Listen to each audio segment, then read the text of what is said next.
Hello everyone, welcome to Excel Beginner Series. This is a video number 33. In this video, we will learn today and now function. So let's start. The today function shows the current days. Just type by is equal to today and press the enter and that's it. Here you can see Excel instantly display today's date. The best part is that it updates automatically every day when you are open the Excel file.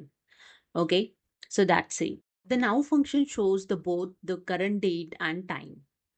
Just select the cell is equal to and enter here the now. Okay, and press the enter and you will see today's date along with the exact time.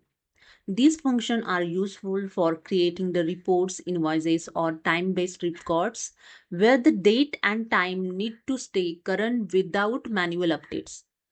Okay, so hope you understood. If you like this video, please subscribe. Thank you so much.